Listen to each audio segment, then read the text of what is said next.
रुद्राक्ष, तुम तो वीरों की भांति रणभूमि में अपने प्राण देकर गौरव से ऊंचा मस्तक किए उस लोक में अपने पिता के पास चले गए, परंतु लज्जा से हमारा मस्तक झुका गए।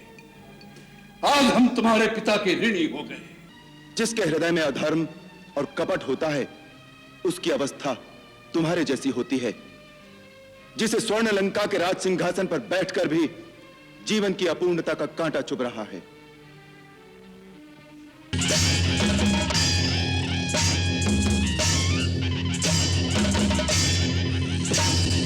बाजे कान के पास ले जाकर जोर से बजाओ।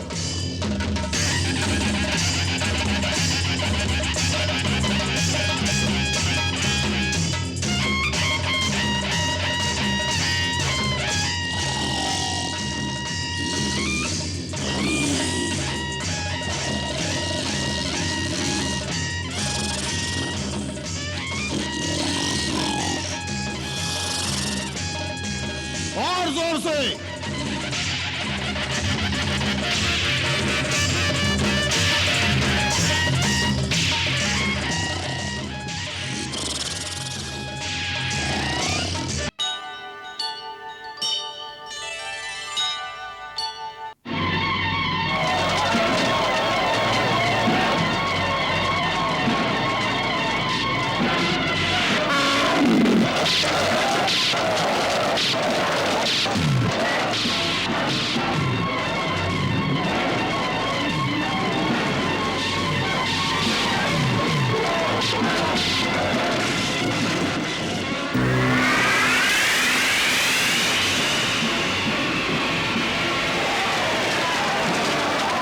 ये रथी योद्धा कौन है जो हमारी सेना का संहार कर रहा है? ये रावण का पराक्रमी पुत्र प्रहस्त है। इसे यदि न रोका गया तो ये सारी सेना का विनाश करने की शक्ति रखता है।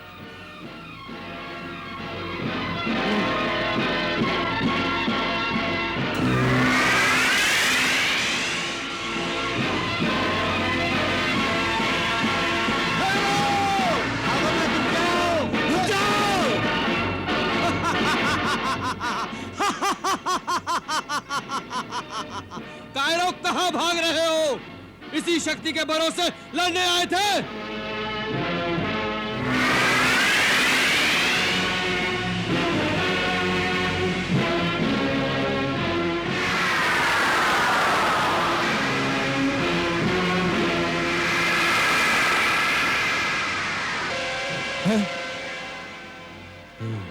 कोई बात नहीं, दूसरा बाण ले लो। अच्छा हुआ तुम आ गए। मैं तुम्हारी ही प्रतीक्षा कर रहा था, इसीलिए तुम्हारी इस वानर सेना को इतना त्रास दे रहा था, ताकि तुम दोनों भाई उनकी रक्षा के लिए स्वयं आ जाओ, जिससे तुम दोनों को एक साथ मारना मेरे लिए आसान हो जाएगा। तुम्हारा दूसरा भाई कहां है? उसे भी बुला लो। मैं महाराज रावण का पुत्र प्रहस्त तुम्हें बिना आज्ञा के लंका में आने के लिए दंड देना चाहता हूं। हे न्यायाधीश, एक एक भाई को अलग अलग दंड देना ही उचित रहेगा। पहले छोटे भाई से तो निपट लीजिए, फिर यदि जीवित रहे तो बड़े भाई के भी दर्शन हो जाएंगे।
माता के औरस पुत्र हनुमान। हनुमान, आखिर तुम्हारी मृत्यु मेरे हाथों लिखी थी। नहीं, भूल हुई है तुमसे सेनानायक दुर्मुख। मेरी मृत्यु तुम्हारे हाथ से नहीं, बल्कि तुम्हारे हाथ में आज मृत्यु लिखी है। अपनी रेखा पढ़ने में भूल हुई है तुमसे। भूल तो हमारे महाराजा रावण की हुई थी, जो तुम्हें जीवित छोड़ दिया। आज लंका दहन का मूल्य मैं तेरे रक्त से चुकाऊंगा। हर हर महादेव।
प्रभु, हनुमान के द्वारा दुर्मुख जैसे विकराल असुर की मृत्यु अर्थात हमारी विजय का शुभ आरंभ। आरंभ और अंत के मध्य बहुत बड़ा अंतर होता है किष्किंधापति। देखते जाइए। क्या दुर्मुख मारा गया? नहीं नहीं नहीं नहीं, दुर्मुख अर्थात यम का मुख। बड़े बड़े सूरमा उसके हाथों काल के गाल में समा गए। उसे कौन मार सकता है? वही लंका में पहली बार आकर हाहाकार मचाने वाला मरकट अक्षय कुमार का हंता। महाराज, उसी हनुमान ने महाबली दुर्मुख का अंत किया है। हनुमान!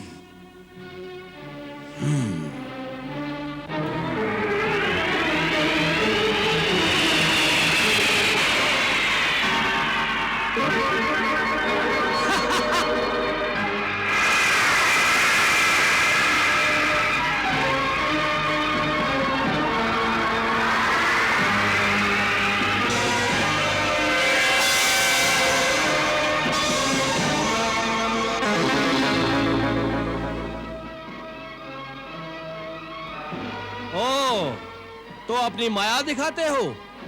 मायावी तो तुम लोग हो। तो लो, इसे संभालो।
धूर्त!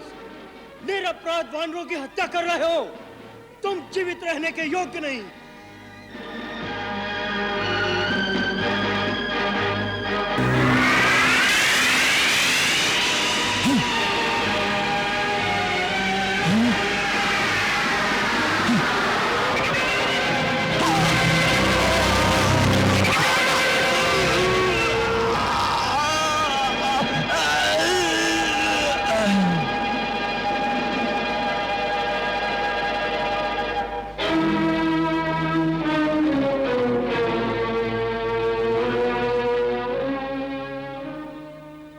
प्रहस्त जैसे पराक्रमी का प्राणांत करके हमारे वीर भ्राता लक्ष्मण ने शत्रु की पराजय के द्वार खोल दिए हैं, इसमें कोई संदेह नहीं।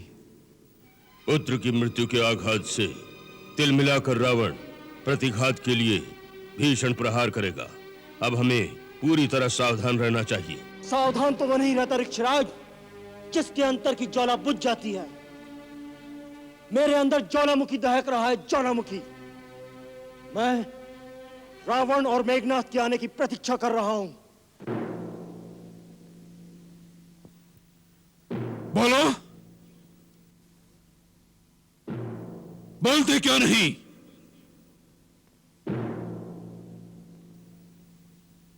क्या समाचार लाए हो?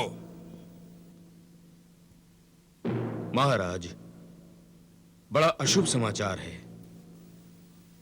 रावण के दरबार में आकर अशुभ भी शुभ हो जाता है। बोलो, क्या समाचार है? महाराज, राजकुमार प्रहस्त। प्रहस्त? क्या हुआ प्रहस्त को? महाराज, राजकुमार रणभूमि में वीर गति को प्राप्त हुए।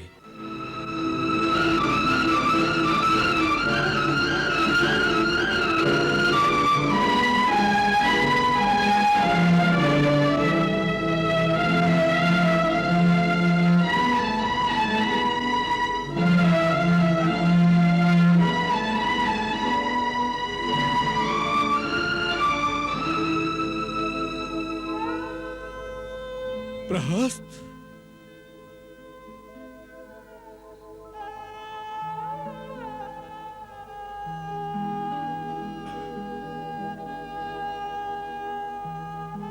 प्रहस्त?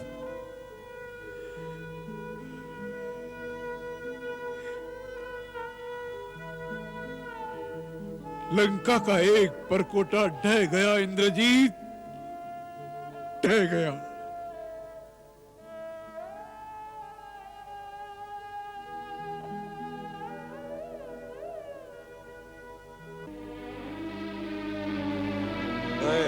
प्रहस्त का बदला लूंगा पिताश्री। लक्ष्मण को ही नहीं, राम के एक एक भाई को अयोध्या तक नहीं छोड़ूंगा। जब तक चारों भाइयों को मारकर प्रहस्त का बदला नहीं लूंगा, लंका वापस नहीं लौटूंगा। नहीं युवराज, नहीं युवराज, यह अवसर मुझे प्रदान किया जाए। महाराज, राम का वध करने का प्रथम अधिकार मुझे है, क्योंकि उसने मेरे पिता का वध किया है। मुझे माता के वचनों की आन रखनी है। महाराज, मेरी माता ने प्रण किया है, जब तक मैं राम का सर काट कर नहीं लाऊंगा, तब तक अपने पिता का तर्पण नहीं कर सकता। हम तुम्हारी माता की भावनाओं का आदर करते हैं वीर मकराक्ष। वह जैसा कहे तुम वैसा ही करो, परंतु आज ही करो, नहीं तो हम स्वयं रणभूमि में जाने की बात सोच रहे हैं। हम इस युद्ध को लंबा नहीं करना चाहते। महाराज, मुझे एक अवसर दिया जाए। मैं उस रणभूमि में पहुंचकर प्रलय मचा दूंगा। शत्रु के संग्राम क्षेत्र को मैं शमशान क्षेत्र बना दूंगा। प्रतिहिंसा की अग्नि मेरे अंतर्मन में तब से धधक रही है, जब दंडका रण में मेरे पिता खर और काका दूषण ने सारी सेना के साथ अपनी आहुति दी थी।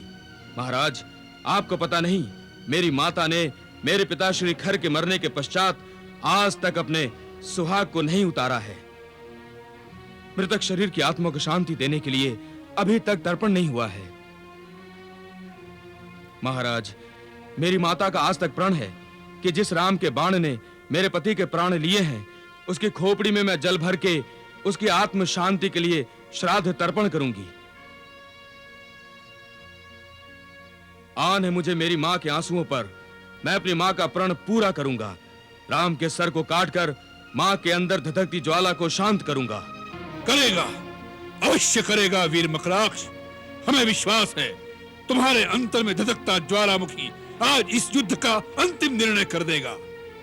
जाओ, तुम्हारी जय हो वीर मकराक्ष। जय तो महाराज धीराज लंकेश रावण की होगी।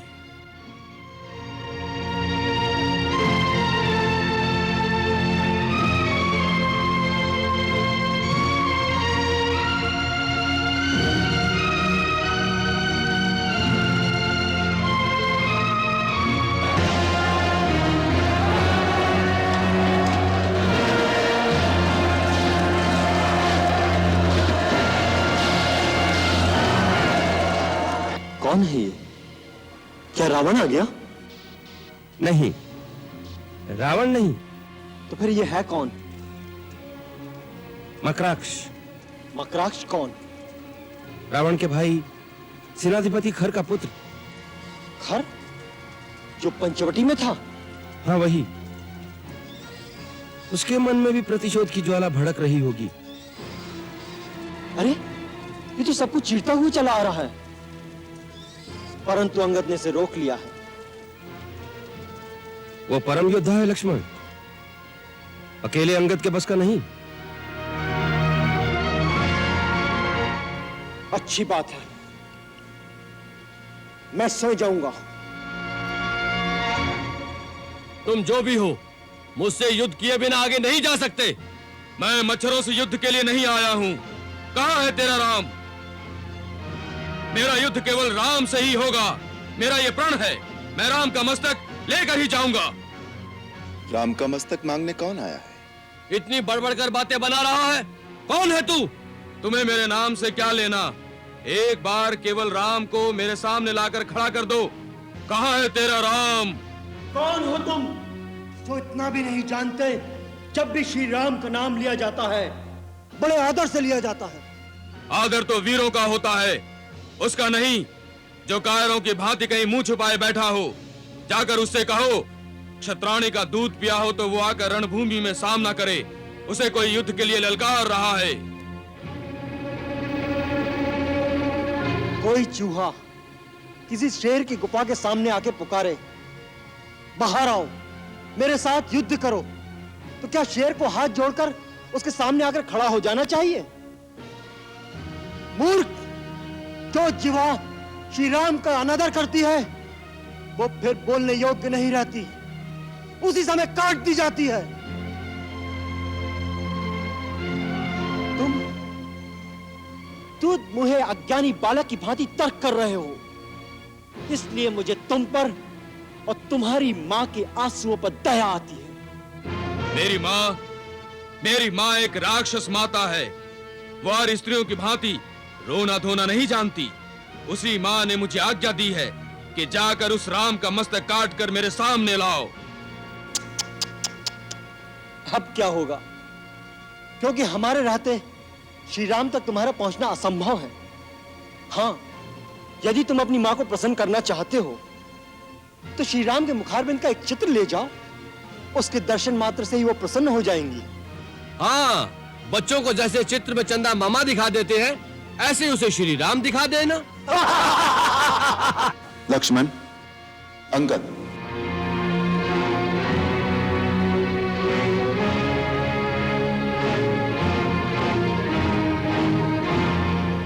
किसी वीर के संकल्प का उपहास करना वीरों को शोभा नहीं देता। राजकुमार अंगद, इस वीर ने हमें युद्ध के लिए ललकारा है और युद्ध की चुनौती स्वीकार करना ही सच्चे क्षत्रिय का धर्म है।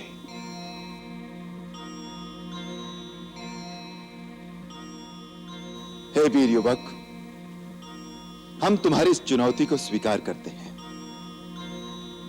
तुमने हमारा मस्तक मांगा है, अपना परिचय नहीं दिया कि किस अधिकार से तुम्हें हमारा मस्तक दिया जाए। मैं राक्षस राज खर का पुत्र मकराक्ष हूँ। मेरा अधिकार मेरी माता के संकल्प से है। मेरा अधिकार तुम्हारे हाथों मेरे पिता के वध के कारण से भी है। मेरे शूरवीर पिता जनपद अधिनायक राक्षस राज खर पंचवटी में तुमसे युद्ध करते हुए वीर गति को प्राप्त हुए। उनका पुत्र होने के नाते इस बात का प्रतिशोध लेने के लिए मैं तुम्हें युद्ध के लिए ललकारता हूं। मेरी माता का यह संकल्प है, जिस राम के बाण ने मेरे पति का सिर विच्छेद किया है, उसी राम की खोपड़ी में भरे हुए जल द्वारा मैं अपने पिता का श्राद्ध तर्पण कर सकता हूं। मेरी माता के इसी संकल्प ने तुमसे युद्ध करके तुम्हारा मस्तक काटने का अधिकार दिया है। अवश्य, मैं तुम्हारे इस अधिकार को स्वीकार करता हूं। मैं तुम्हें वीर मानता हूं युवक, कि अपना मस्तक संकट में डालकर पिता के शत्रु का मस्तक लेने रणभूमि में आ गए हो। किसका मस्तक संकट में है अभी निर्णय हो जाएगा। युद्ध केवल मेरा और तुम्हारा होगा, कोई अन्य महारथी बीच में नहीं आएगा। बोलो, मेरी चुनौती स्वीकार है? तुम्हारी हर इच्छा पूर्ण होगी वीरासुर। और सुनो, मैं तुम्हें वचन देता हूं कि यदि तुम्हारे हाथ मुझे वीर गति प्राप्त हो तो मेरे इस मस्तक पर तुम्हारा अधिकार होगा। मरणोपरांत मैं ये मस्तक तुम्हें दान करता हूं। विभीषण, सुग्रीव, अंगद, आप सब मेरे इस वचन के साक्षी हैं। लक्ष्मण जी भैया, मेरे इस वचन को पूर्ण करना तुम्हारा धर्म होगा। रघुवंशियों के वचन का मोल तुम भली भांति जानते हो।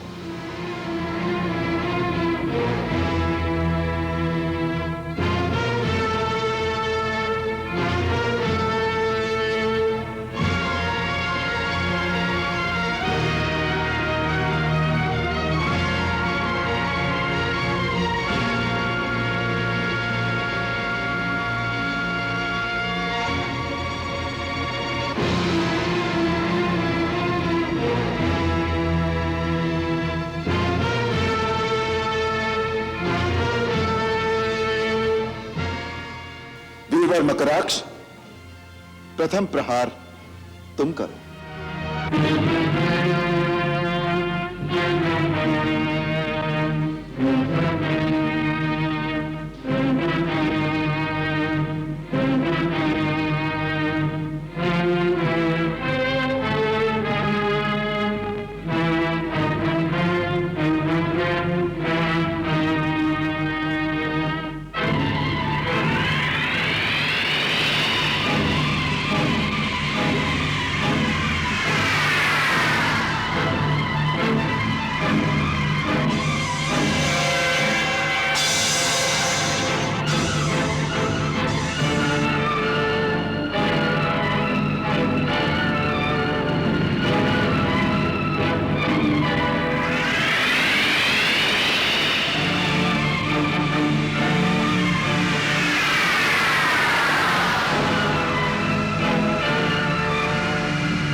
ये माया है, ये तपस्या का फल।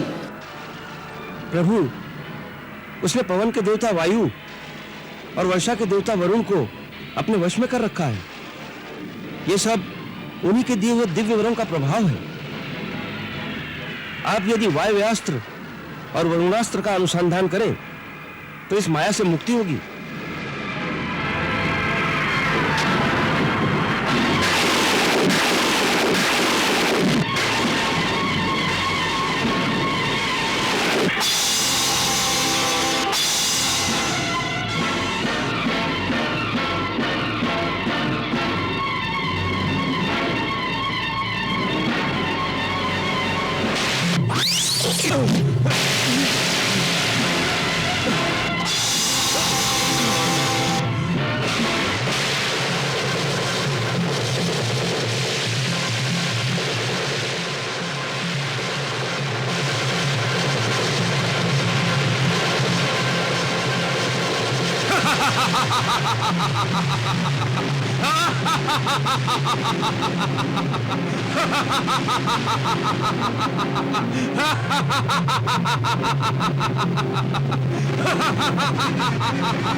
आप तो मायापति हैं।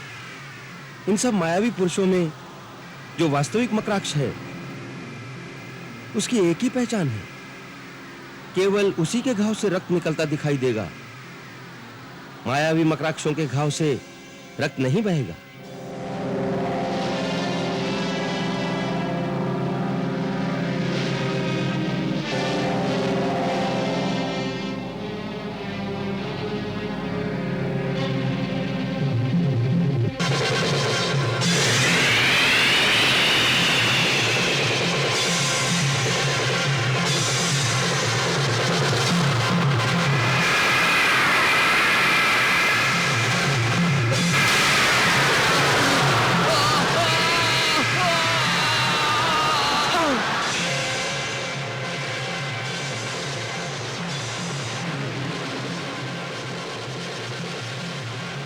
श्री राम प्रभु की जय। श्री राम प्रभु की जय। श्री राम प्रभु की जय।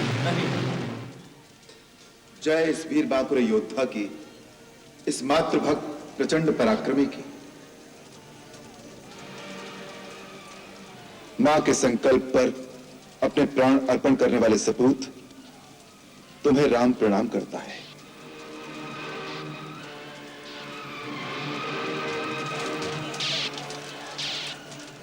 महाराज सुग्रीव, प्रभु, इस शूरवीर का मृत शरीर सम्मान के साथ लंका पहुंचा दिया जाए।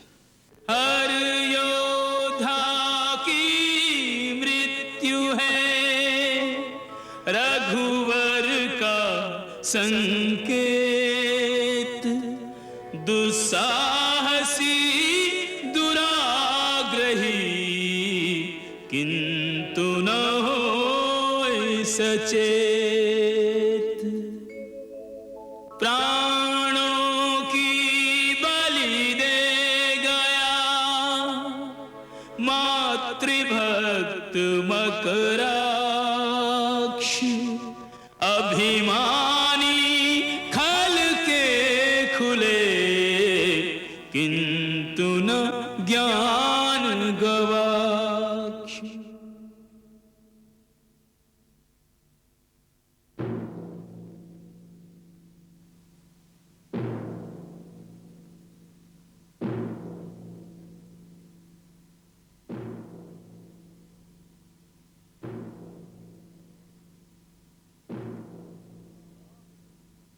वीर मकराक्ष, तुम तो वीरों की भांति रणभूमि में अपने प्राण देकर गौरव से ऊंचा मस्तक किए उस लोक में अपने पिता के पास चले गए, परंतु लज्जा से हमारा मस्तक झुका गए। आज हम तुम्हारे पिता के ऋणी हो गए। हम वीर खर को क्या उत्तर देंगे जो अपना पुत्र हमें सौंप गए थे? हम वानरों से उसकी रक्षा न कर सके। ये दाग हम कैसे धोएंगे? ये ऋण हम कैसे चुकाएंगे? आज्ञा दीजिए पिताश्री, राम और लक्ष्मण के रक्त से ये दाग मैं आज ही धो सकता हूं। आपका ये ऋण मैं चुकाऊंगा। नहीं मेघनाद, ये ऋण हमारा है और इसे हम ही चुकाएंगे, अन्यथा हम हमारे भाई खर को क्या मुंह दिखाएंगे? जब हमारा पुत्र प्रहस्त मारा गया तब हमें शोक अवश्य हुआ था, परंतु उसके मृत्यु से हम लज्जित नहीं हुए थे, क्योंकि वो हमारा पुत्र था, हमारा धन था, हमने लुटा दिया। पिता का अपने पुत्र के जीवन पर पूर्ण अधिकार होता है, परंतु अपने भाई के पुत्र का अपने हित के लिए बलिदान कर देने का हमें कोई अधिकार नहीं था। इसकी मृत्यु हम पर ऋण हो गई है। इसलिए जो शपथ इसने अपनी माता की इच्छा पूर्ति के लिए ली थी कि राम की खोपड़ी में जल भरकर अपने पिता का श्राद्ध तर्पण करेगा, वही शपथ आज हम लेकर रणभूमि में जाएंगे। हमारे साथ सेना को कूच का आदेश दिया जाए। क्षमा करें महाराज।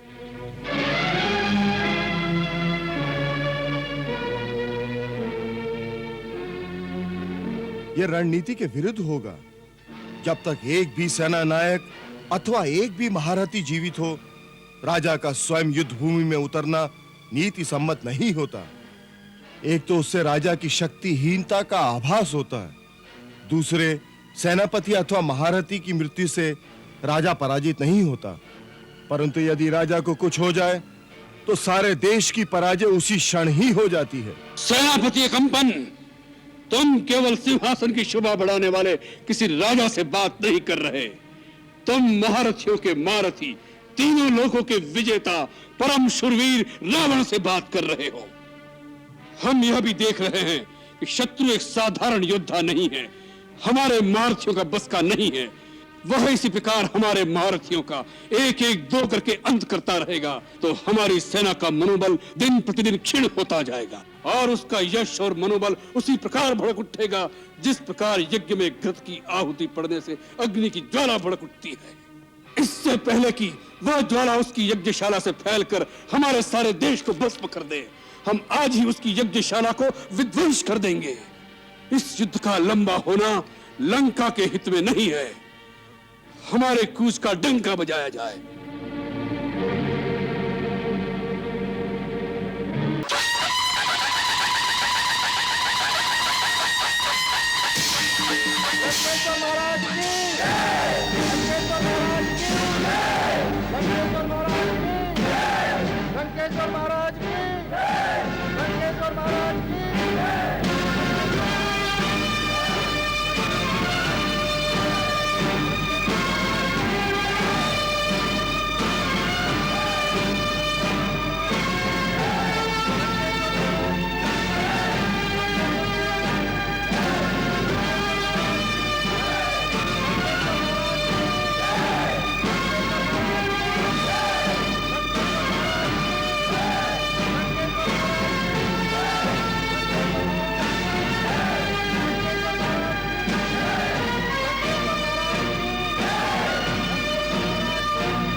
लंका नरेश रावण स्वयं युद्ध के लिए आ रहा है। स्वयं आ रहा है? इतनी जल्दी? हाँ प्रभु, उसे मकराक्ष और प्रहस्त की मृत्यु सहन नहीं हुई। इसका अर्थ ये भी है वो अपना संतुलन खो बैठा है। युद्ध में वीरों का इस प्रकार विचलित होना उचित नहीं होता।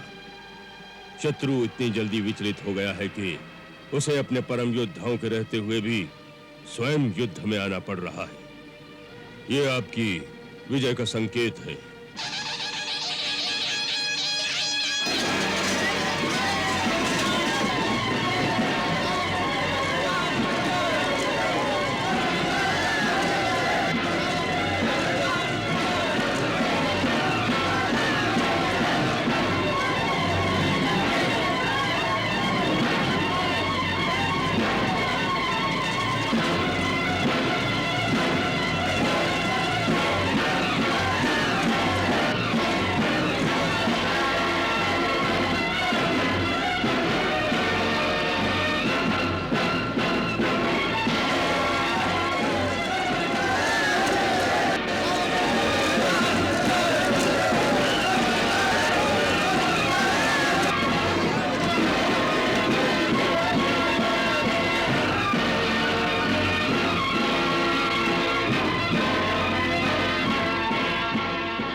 अपने वीर होने का मान हो। रणभूमि में खड़ा रावण युद्ध की चुनौती दे रहा है कोई? रावण, यहां तो एक से एक बढ़कर वीर ही वीर हैं। तुम जिससे हारना चाहो उसे स्वयं ही चुन लो। सुग्रीव उस दिन दुम दबाकर भाग गया था, आज हमारे सामने आते तुम्हें लाज नहीं आती? जाओ, रावण से युद्ध करना तुम्हारा काम नहीं। वह वनवासी कहा है राम, सुना है उससे युद्ध करने की बड़ी आकांक्षा है, इसलिए आज हम स्वयं पहले ही दिन आ गए हैं कि इस युद्ध को हम खींचकर लंबा करना नहीं चाहते। इसमें केवल तुम्हारे जैसे बेचारे निर्दोष निरीह प्राणी जो उसके बहकावे में आकर लंका पर धावा करने चले आए हैं, बेचारे मुफ्त में मारे जाएंगे। इससे अच्छा यही है उसे बाहर निकालो, जिससे उसकी युद्ध की अभिलाषा भी पूरी हो जाए और हम इस दुष्टता के बदले उसे प्राण दंड भी दे सके, जिससे लंका की ओर आंख उठाने का साहस फिर और कोई भी न कर सके। यह तुमसे किसने कह दिया कि कोई भी राह चलता दुराचारी चोर जब चाहे श्री राम प्रभु के दर्शन कर सकता है? शठ, तुम तो उनके हाथों दंड पाने के योग्य भी नहीं हो। यह काम भी हमें ही करना पड़ेगा।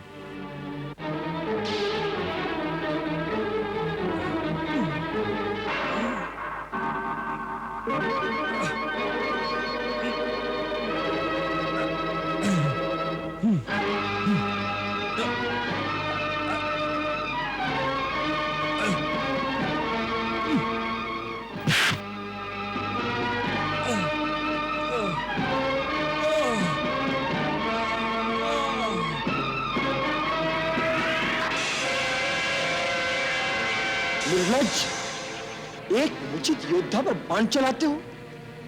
तुम्हें तो युद्ध के प्राथमिक नियम भी नहीं पता। तुम्हें रणभूमि में किसने भेज दिया? जाओ, युद्ध धर्म की शिक्षा लेकर आओ। जो रणभूमि में आ गया वह हर प्रकार से वध करने योग्य हो जाता है। राक्षस वीरों का यही धर्म है। हम इन मानवीय भावनाओं की निर्बलता में नहीं फंसते। युद्ध का एक ही लक्ष्य है, जीत, वो किसी प्रकार भी हो। तुम ठीक कहते हो। नियम, नीति, धर्म, इन सब बातों से तुम जैसे लंपट दुराचारी का क्या रिश्ता? ये तो सभ्य लोगों की बातें हैं। तुम जैसे असभ्य जानवरों को ये बातें समझ में नहीं आएंगी। तुम्हारी गाली का उत्तर मेरा ये पैना बांध देगा।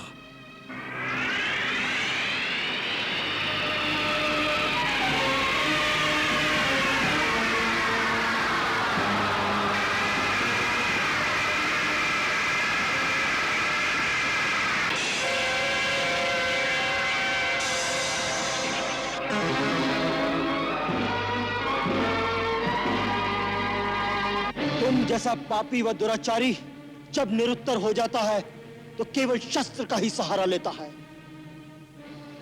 तुम जैसे लोगों के लिए हमें भी शस्त्र उठाना पड़ता है, क्योंकि तुम विवेक, धर्म और नीति की भाषा नहीं समझ सकते। ये पांडित्य की बातें किसी ऋषि मुनि को जाकर सुनाओ। रणभूमि में आए हो तो बातें करो शस्त्रों की झंकार से। शस्त्र ही प्रश्न पूछे, शस्त्र ही उसका उत्तर दे, यही नियम है यहाँ का।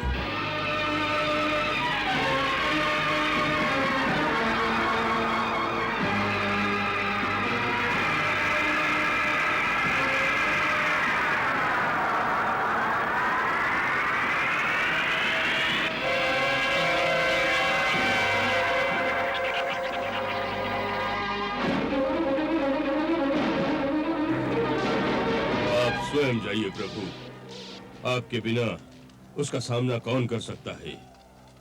वो अकेला ही हमारे अनेक योद्धाओं को मारकर हमारी सेना की बड़ी क्षति कर सकता है। युद्ध के पहले दिन ही यदि शत्रु का इस प्रकार प्रभाव बढ़ जाए तो अपनी सेना के मनोबल की हानि होती है।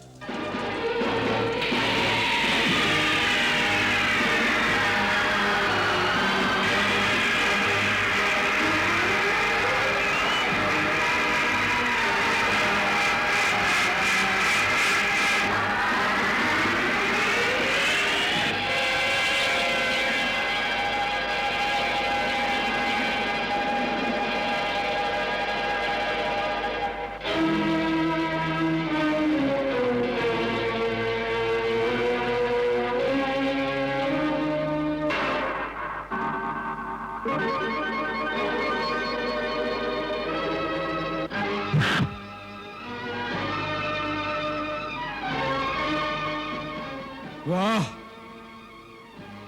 रावण के पैर भी डगमगा दिए। कोई बात है, एक अवसर हमें भी दीजिए।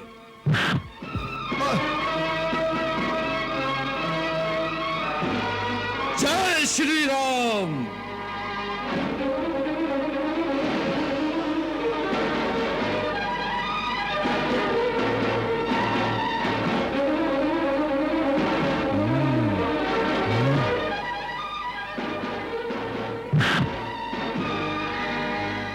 वाह रावण वाह। जय श्री राम। भगवान शिव के त्रिशूल की भांति प्रचंड वायुपुत्र हनुमान की मुष्टिका का प्रहार तुमने सह लिया। तुम परम शक्तिशाली हो, परंतु कितने दुख की बात है कि ऐसी शक्ति का प्रयोग तुमने अधर्म के कार्यों में किया और इस दुर्दशा को पहुंच गए। दुर्दशा? किसकी दुर्दशा, हमारी या तुम्हारी? तुम्हारी।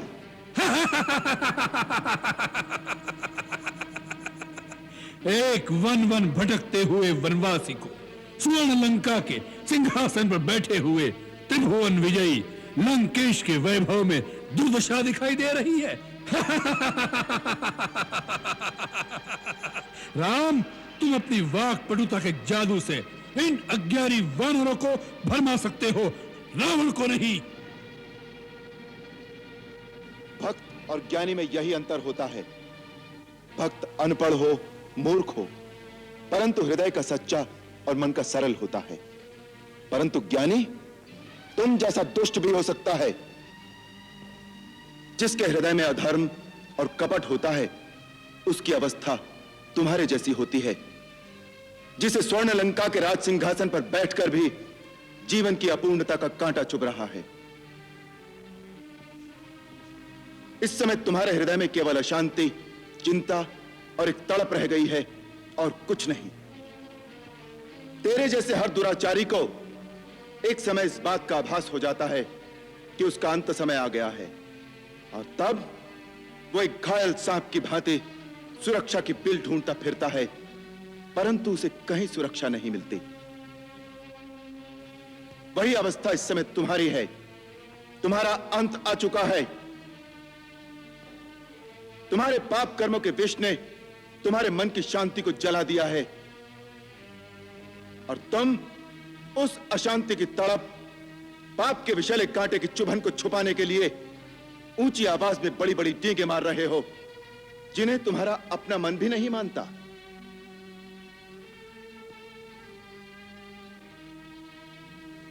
रावण, इसी अवस्था का नाम दुर्दशा है।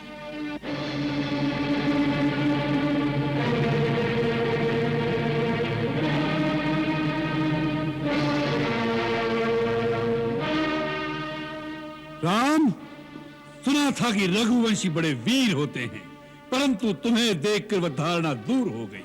तुम तो किसी राजा के दरबार में बिरदावली सुनाने वाले भांडों और पंडितों की भांति कोई उपदेशक लगते हो।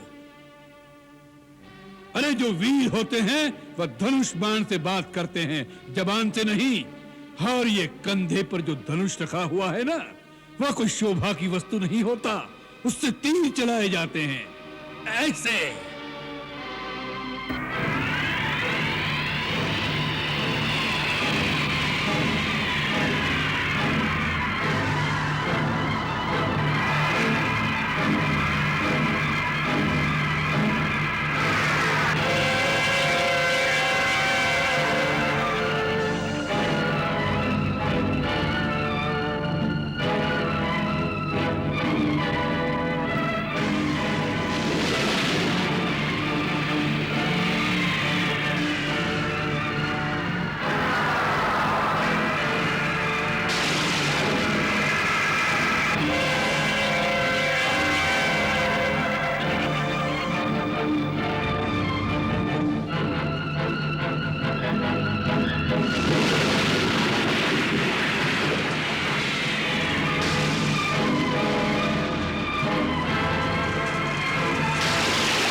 रावण, केवल पाशविक बल और अस्त्र शस्त्रों की गिनती से युद्ध नहीं जीते जाते।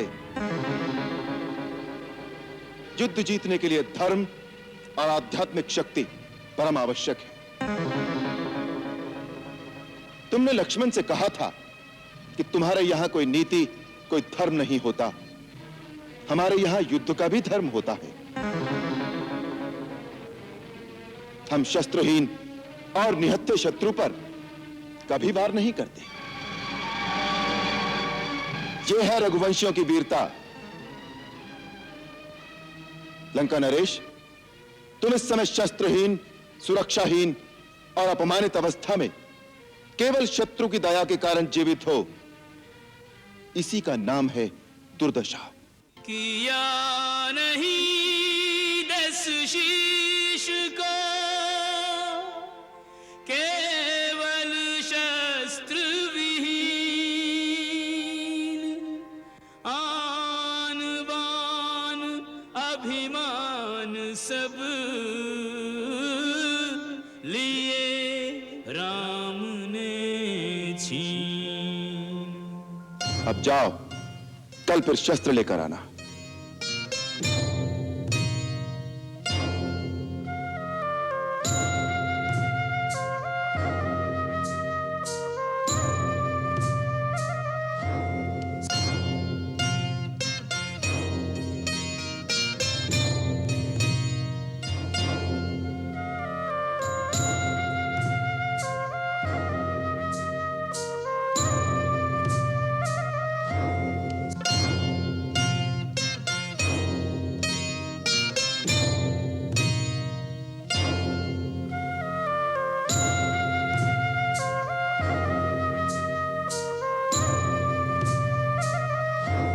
सर झुका कर चला, मुंह की खा कर चला, हार की खीज से तिल मिलाया हुआ, हाथ में टूटा दर्पण अहंकार का, अर्धविक्षिप्त सा छटपटाया हुआ, आज रावण को भी इसका आभास है, राम के रूप में काल आया हुआ,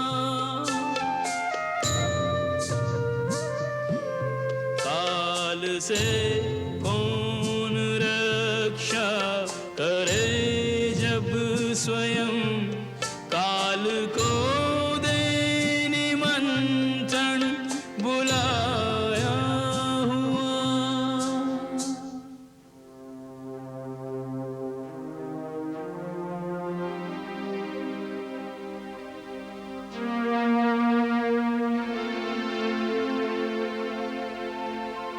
जिस राह से रथ पर निकला था, उस राह पे पैदल आज चले,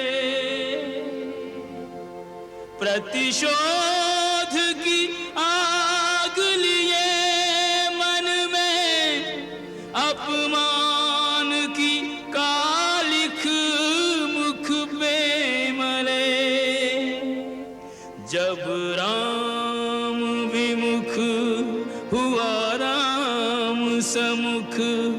तो अहम ब्रह्मास्मि के पंख जले, तब टूटता है ऊंचाई का भ्रम, जब आता है ऊंट पहाड़ तले।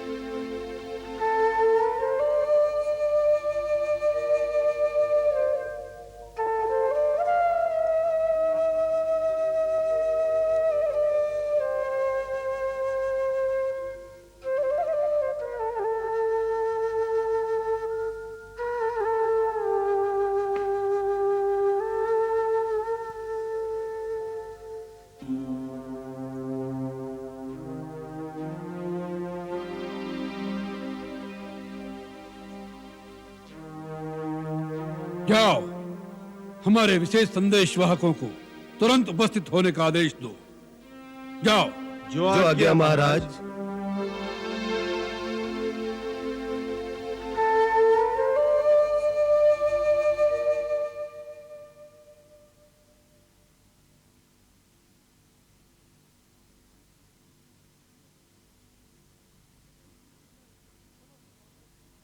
इस युद्ध में समस्त राक्षस शक्तियों का एकत्रित होना आवश्यक है। इसलिए हम चाहते हैं कि इस धरती पर जहां जहां राक्षस शक्तियां हैं, वे सब एकजुट होकर इस समय लंका की सहायता के लिए आ जाएं। शार्दुल, महामेघ, तुम माया के परों पर उड़कर 8 दिशाओं में जाओ। 7 द्वीपों में, कठोर पर्वतों पे, पाताल की कंदराओं में, चक्रवाल गिरी के ऊपर, सर्वत्र जहां जहां राक्षस शक्तियां हैं, उन्हें लंकेश्वर का आवाहन सुना दो कि आज समस्त राक्षस जाति की प्रतिष्ठा का प्रश्न है। आज असुरी शक्ति इस वानर सेना का मुकाबला भी न कर सकी, तो उन्हें इस पृथ्वी पर रहने का कोई अधिकार नहीं है। इसलिए युद्ध के लिए सुसज्जित होकर सबको लंका में एकत्रित हो जाना चाहिए। जाओ। जो आज्ञा महाराज।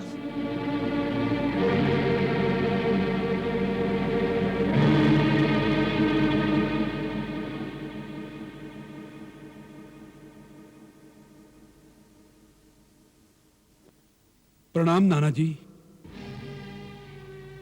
चिरंजीवी हो, यशस्वी हो। क्या बात है तात?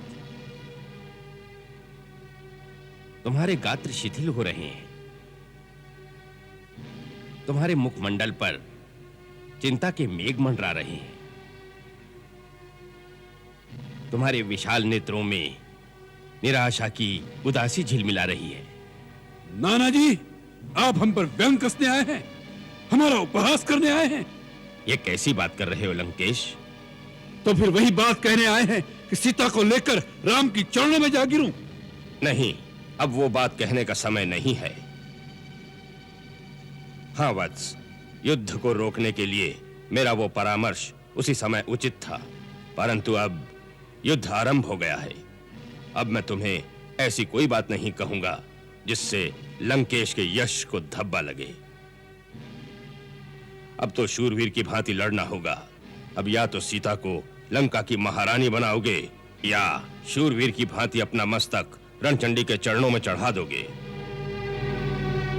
शूरवीर की भांति मरना भी पुरुष की एक शान है।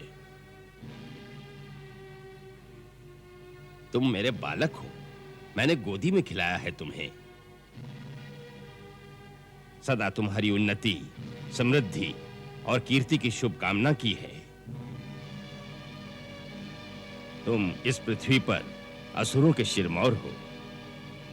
तुम्हारा मस्तक झुक जाएगा तो इस भूमि पर राक्षसों को सिर छुपाने के लिए कोई जगह नहीं रहेगी। मैं ये पूछने आया हूं, तुम इतने हतोत्साहित क्यों हो गए? उत्साही नहीं हुआ नाना जी, विचाराधीन हो गया हूं। किस विचार में खो गए हो वत्स? जितना सरल समझा था उतना सरल नहीं है शत्रु का पार पाना। नाना जी, शत्रु प्रबल है। तुम स्वयं प्रबल से प्रबलतम भीषण विप्लव हो दशानन। तुमने इंद्र के वज्र, शिव के त्रिशूल और विष्णु के सुदर्शन चक्र का सामना किया है लंकेश। यही तो विचार करने की बात है नाना जी। उस वनवासी राम का बाण जब कमान पर चढ़ता है तब चतुर्मुख ब्रह्मा के समान दिखाई देता है, और जब धनुष से छूटता है तब सहस्त्रमुख विष्णु के समान हो जाता है, और जब प्रहार करता है तब रुद्र के समान प्रलयंकारी बन जाता है। नाना जी, हमने इंद्र के कुलिश, शिव के त्रिशूल और विष्णु के सुदर्शन चक्र को अपनी ओर आते देखा है, परंतु उनके और राम के बाणों में अगाध भेद है। राम के बाणों की गति इतनी तीव्र है कि कब धनुष से छूटते हैं, कब निशाने पर लगते हैं, देवताओं की दृष्टि भी उसे नहीं पकड़ पाती, तो फिर इन चर्म चक्षुओं से कैसे दिखाई देंगे? मानो तीनों लोकों की शक्तियां उसमें समा गई हो। आज उसने हमसे युद्ध नहीं किया, केवल हमारा उपहास किया है, जैसे कोई बालक के साथ खिलवाड़ करके उसे भगा दे। ये तो और अच्छा हुआ, पहले दिन ही तुमने शत्रु की थाह पा ली। तात, पहली विजय को अंतिम विजय मत समझो, और पराजय के पहले झोंके को अंत तक पराजय मत मानो। शत्रु के बलाबल शक्ति संचित करके युद्ध करो। इसीलिए तो हमने 8 दिशाओं में राक्षस जाति को एकत्रित करने के लिए दूत भेज दिए हैं। और कहीं दूत भेजने की क्या आवश्यकता है, जबकि परम शक्तिशाली तुम्हारा भाई कुंभकर्ण तुम्हारे घर में ही सोया है। यही अवसर है, उसे जगाओ। वानर सेना के लिए वो अकेला ही काफी है, जगाओ उसे। आश्चर्य की बात है, आज तक ये बात हमारी दृष्टि में क्यों नहीं आई? नाना जी, आपने हमारी समस्या का समाधान कर दिया। नायक विरूपाक्ष, जाओ कुंभकर्ण की शयन केंद्र में जाओ, उसे जगाओ और उसे लंकेश्वर का संदेश सुनाओ। आज लंका को कुंभकर्ण की आवश्यकता आन पड़ी है। जाओ। जो आज्ञा महाराज। सीते, सीते, वो दिन आ गया है पुत्री, जब तेरे मन मंदिर में विराजमान मूर्ति तेरे सामने साकार विराज रही होगी। सपने ही सपने कब तक दिखाओगी माता? सपना सत्य होने की भूमिका तो युद्ध के पहले दिन से ही बन गई थी मेरी रानी। युद्ध शुरू हो गया है। कहा जाता है कि पहले मारे वही वीर, आज वही सत्य हुआ है। पहले ही दिन उन वानरों को तुच्छ समझने वाले घमंडी राक्षसों के वीरों को श्री राम की सेना ने परास्त कर दिया है। सच? और क्या समाचार है युद्ध के? मेरे रघुनाथ कैसे हैं? देवजी लक्ष्मण को कोई क्षति तो नहीं पहुंची ना? क्षति तो केवल उनके शत्रुओं के भाग में आई है सीते। सुना है कि श्री रघुनाथ के तीखे तीर वाणी की गति से तेज, बिजली की चमक से बढ़कर उसे चकाचौंध करने वाले थे। सुर, असुर, देव, दानव, शत्रु, मित्र सब उसे चकित होकर देख रहे थे। पूरब में, पश्चिम में, उत्तर में, दक्षिण में, पृथ्वी पर, आकाश में चारों ओर श्री राम की सेना ही थी। इसका प्रभाव पापी रावण पर कब पड़ेगा? पड़ चुका है। पहले ही दिन तेरे परमवीर पति ने उसे निशस्त्र करके युद्ध की भूमि में सबके सामने अपमानित करके भेजा है, ये कहकर कि निशस्त्र पर हम रघुवंशी वार नहीं करते। जा, कल फिर आना। फिर क्या? वो एक घायल सर्प की भांति तड़प रहा है, उसका मनोबल टूट गया है, और मैंने सुना है कि वो अपने भाई कुंभकर्ण को जगाना चाहता है।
जो सोया हो नींद में उसे जगाया जा, जाग के जो सोया रहे उसको कौन जगाए। जाग के जो सोया रहे उसको कौन जगाए।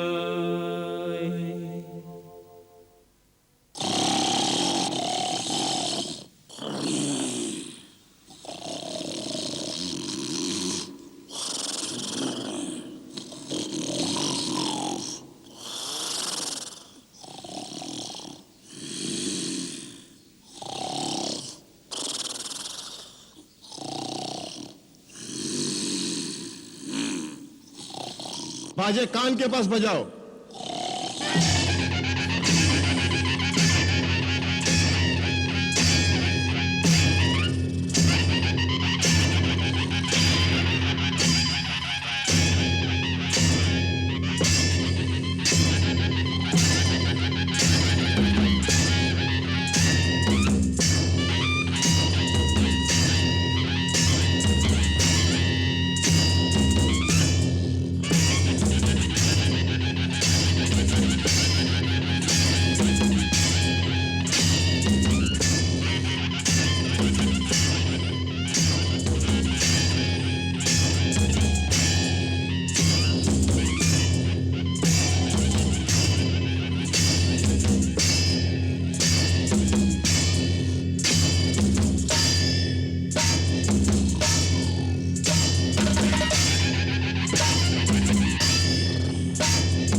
बाजे कान के पास ले जाकर जोर से बजाओ।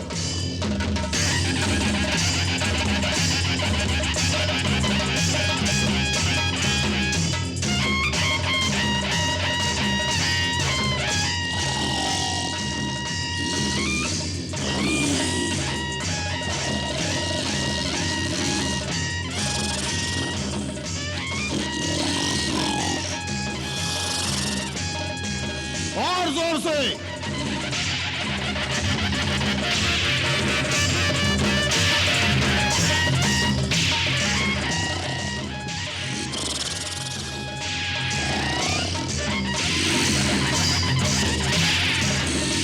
और जोर से।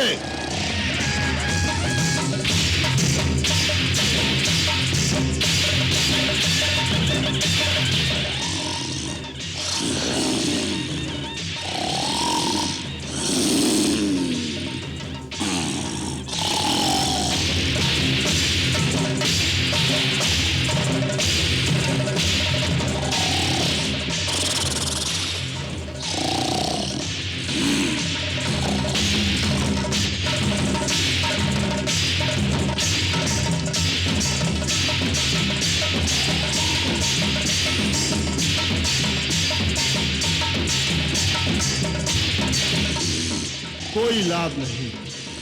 बाजे वाले हट जाएं, भाले और खड़ग इनके शरीर में चुभाए जाएं।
कोई असर नहीं।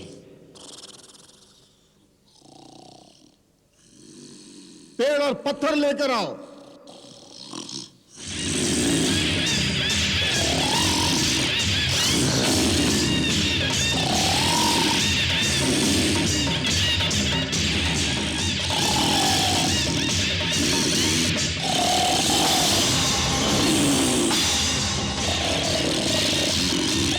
कटार मारो, भाले मारो, अरे नगाड़े जोर से बजाओ।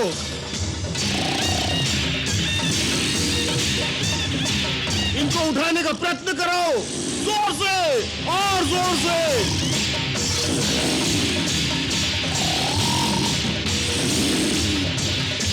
ठंडा पानी इनके शरीर पर डालो।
कोई असर नहीं।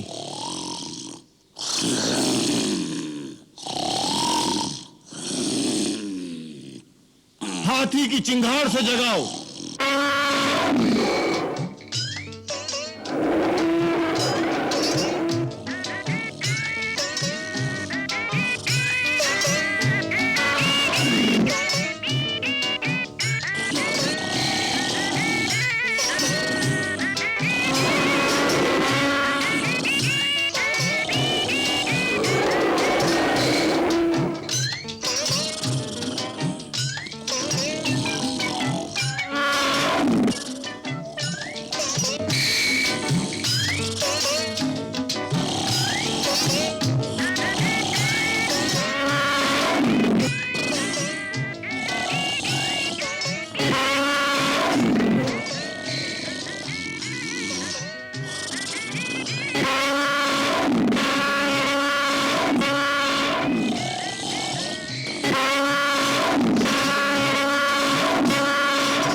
मैं तो थक गया हूं।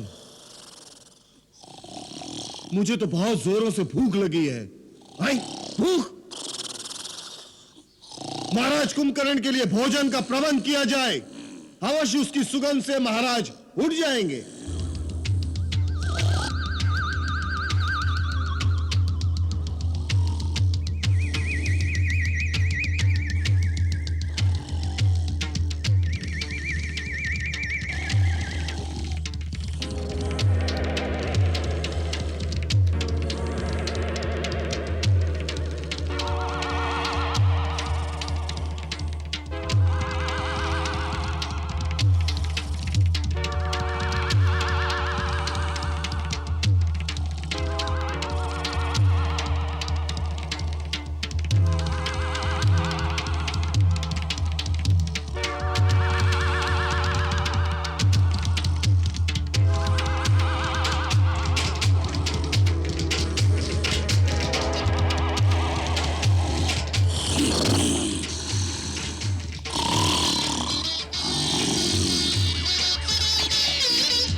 महाराज महाराज।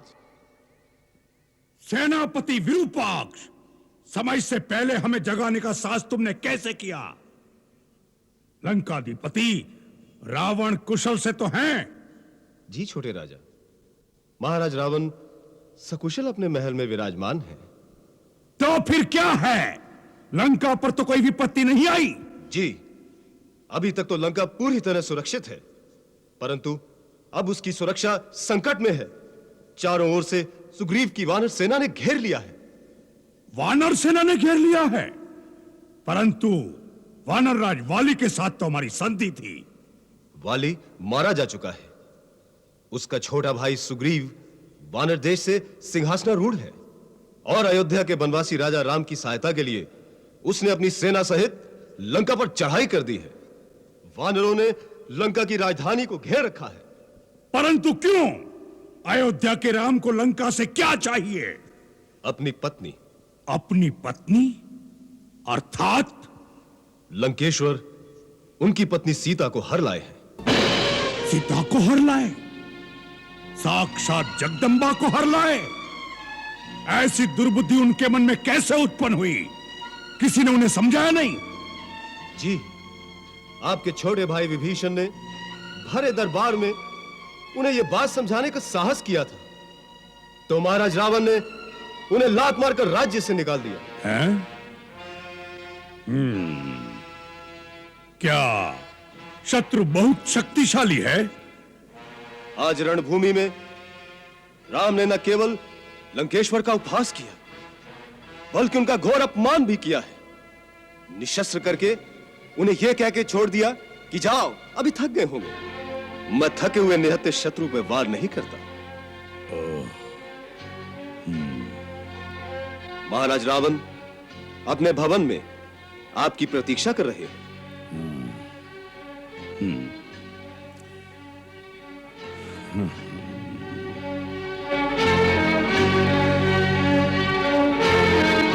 वाह, कुंभकर्ण जाग उठा।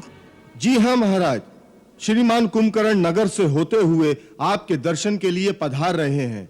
श्रीमान कुंभकर्ण को देखकर नगर में उत्साह की लहर फैल गई है। अब तो चारों ओर उत्साह ही उत्साह दिखाई देगा। हम विलास भवन की छत पर जाते हैं, वीरवर कुंभकर्ण से वहीं मिलेंगे।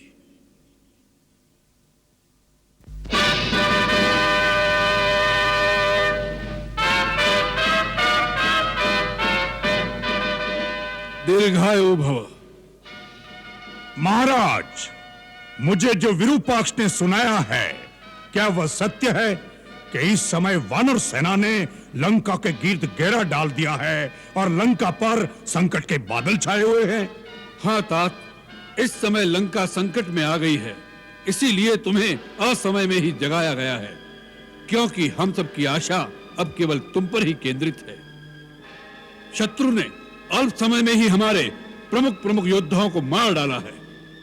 जब तक समुद्र पार के दूसरे स्थानों से और राक्षस योद्धा सहायता के लिए नहीं आ जाते, तब तक इस बची खुची सेना से लंका की सुरक्षा करना बहुत कठिन दिखाई देता है।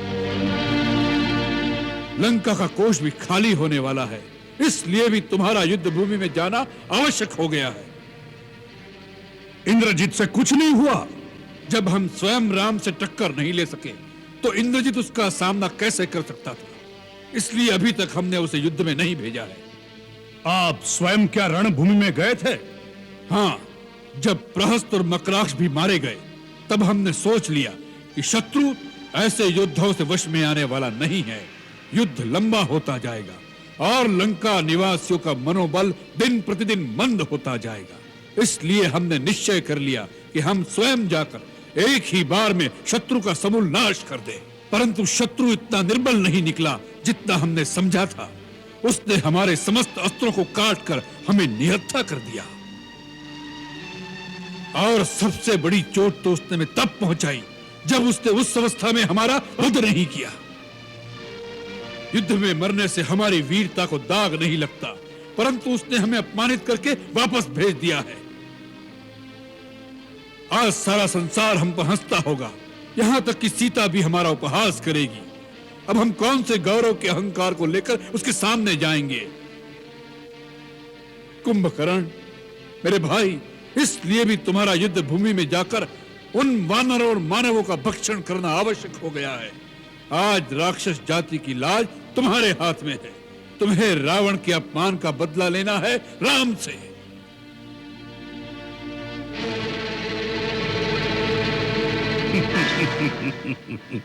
तीनों लोकों का विजेता रावण, जिसके आगे शस्त्रहीन, श्रीहीन और मानहीन होकर रह गया, उस पर भी आपने इस बात पर ध्यान नहीं दिया कि वास्तव में श्री राम कौन है। कुंभकर्ण!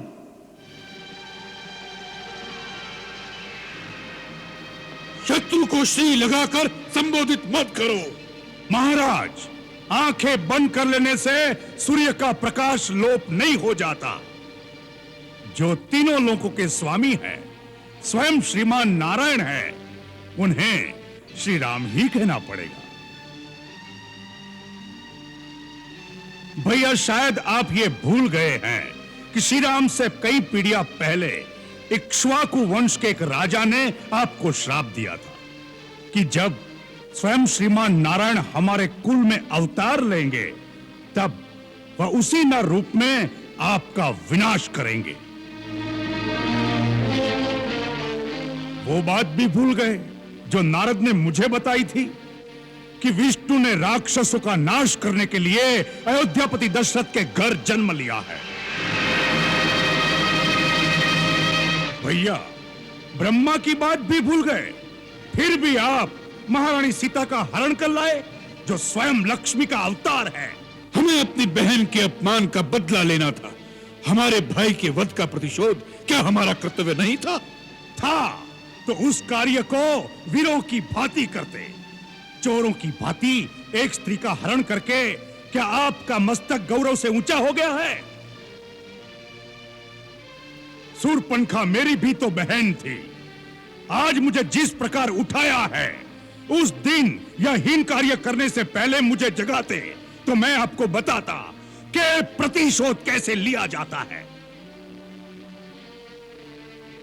राजा के लिए उचित ही नहीं, यह आवश्यक भी है कि वो हर महत्वपूर्ण कार्य अपने परम विद्वान और सच्चे हितैषी मंत्रियों के परामर्श से ही करे।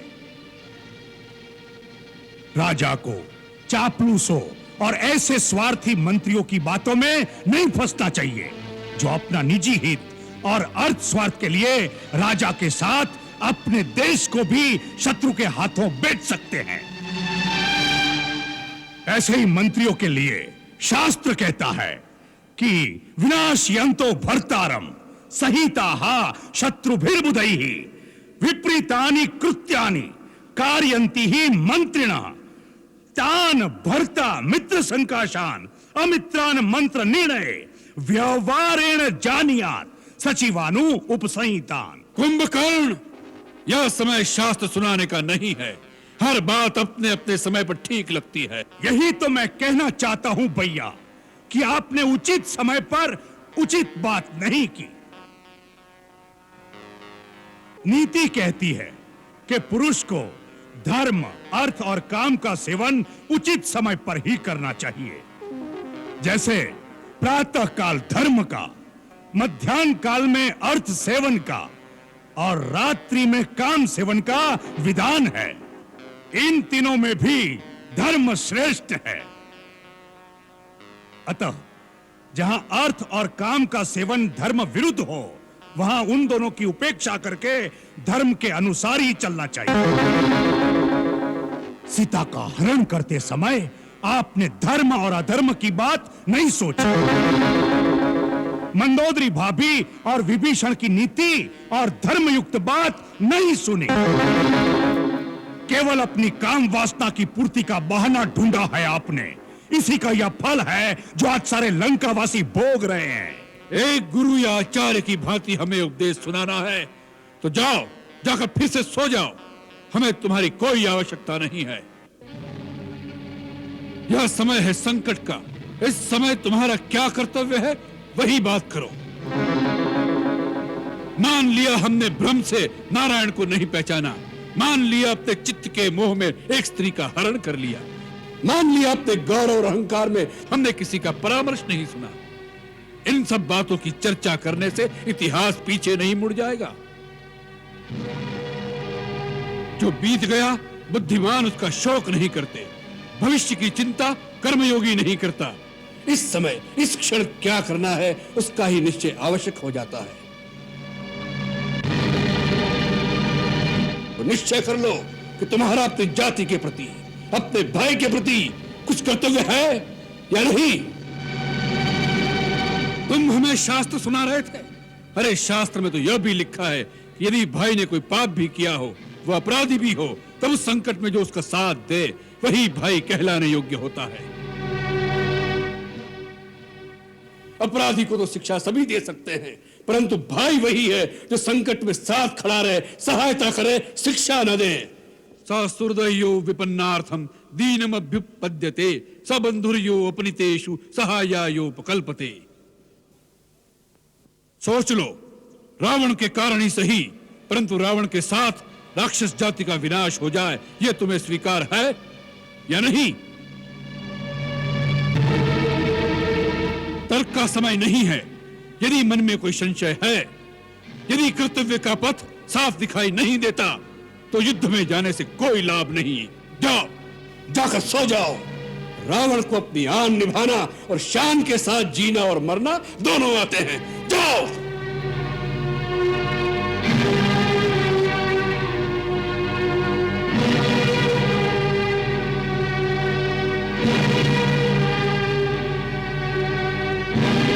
भैया, आपने मुझे ठीक प्रकार से समझा नहीं। मैंने जो कहा वह एक सच्चा हितैषी होने के नाते कहा। वो मेरा अधिकार भी था और कर्तव्य भी। इस समय मुझे क्या करना है उसके बारे में न मेरे मन में कोई शंका है, न मेरे पथ पे कोई अंधकार। मैं तो छोटा भाई हूं और छोटे भाई का एक ही धर्म है। जब तक वो जीवित है और स्वस्थ है, तब तक बड़े भाई को कोई भी कष्ट नहीं होना चाहिए। उसके जीते जी यदि बड़े भाई को चिंता रहे या वो संकट में आ जाए, तो छोटे भाई पर धिक्कार है। छोटा भाई मित्र भी है और सेवक भी है।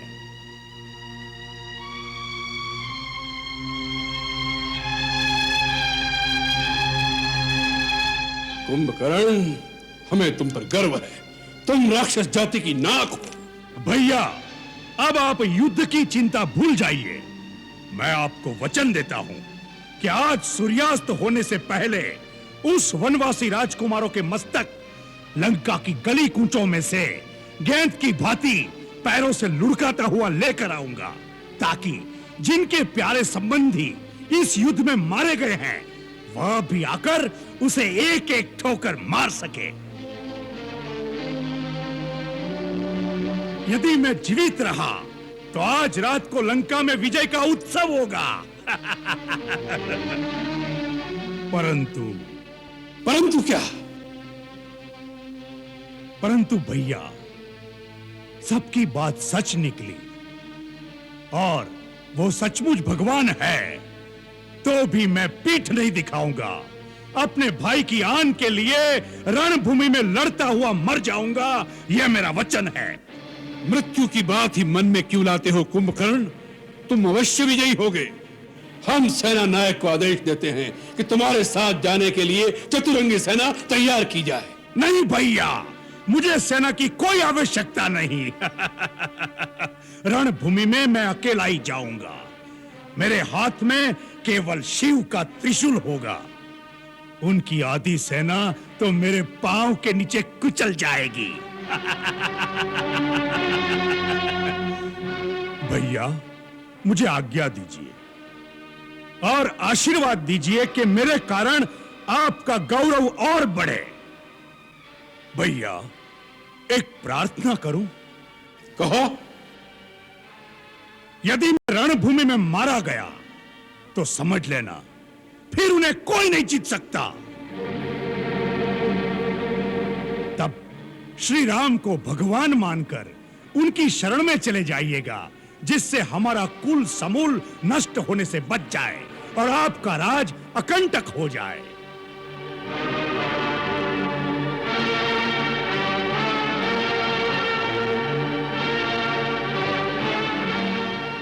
प्राणी जब अपने कुटुंबी जनों के साथ बैठकर ऐश्वर्य भोगता है, तभी वह प्रसन्न और संतुष्ट हो जाता है। यदि तुम जैसे भाई नहीं रहे तो तीनों लोकों का साम्राज्य रावण के लिए किस काम का? भाई भाइयों के बेटे अपने बेटे मरवा कर कैसे ऐश्वर्य भोग सकेगा रावण? जाओ कुंभकर्ण, मृत्यु की बात मत करो, युद्ध की बात करो, युद्ध में विजय की बात करो। जाओ।